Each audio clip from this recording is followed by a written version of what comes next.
It's 8:46. A survey by the consumer group Which suggests that portion information on food packaging is often confusing, inconsistent or unrealistic. It found people struggle to get a clear picture of just how much sugar, fat and salt they were consuming. Dietitian Nichola Ludlam-Raine is here. Morning, Nichola. Hi, thanks for having me. Well, what do you make of this research? Is this something that you've kind of noticed yourself?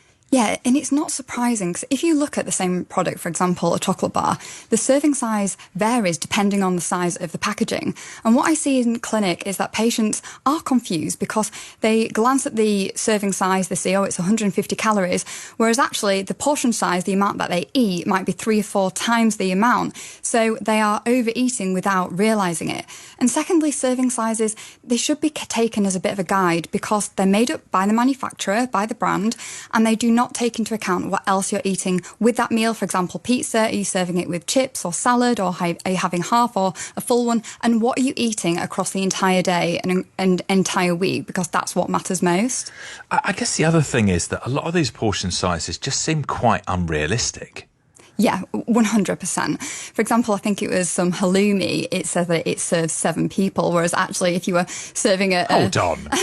That's like one slice of halloumi each. Yeah, exactly. No. Yeah, so if you were serving, guests at a party, I think they would be pretty upset. So it just goes back to if that halloumi is the only serving of dairy and protein within that meal, then actually you can have a little bit more. So I think we have to instill a little bit of common sense, but also the government have to do something. There has to be some sort of standardisation, especially when it comes to the same products, potentially across brands. For example, chocolate, what is an average serving size? Because at the moment it varies depending on what product you pick up.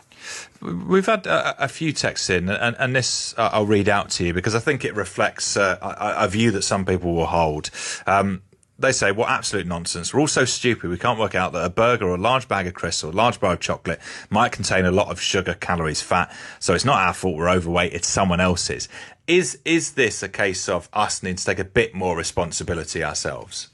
The problem is that there's no standardisation. So, for example, traffic light labelling, it's not a legal requirement across all brands. So brands can basically pick and choose. And yes, whilst there is some common sense, we should be eating more whole foods, these high-fat, high-sugar foods can feature in our diet. And for some people, the serving size is useful. And especially if, for example, people are calorie counting, I think what would be more useful in that instead of it saying 30 grams is a serving, why not saying a quarter of the packet, which is much easier to work out. And like you said at the start, most of these serving sizes are extremely unrealistic.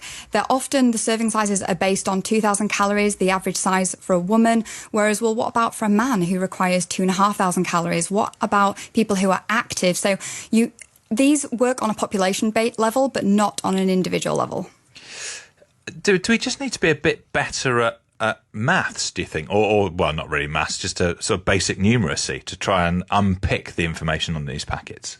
I think it can get incredibly confusing, especially, per 100 grams. I see it every single day in clinic. And sometimes I get slipped up, and I've been doing this nearly 15 years.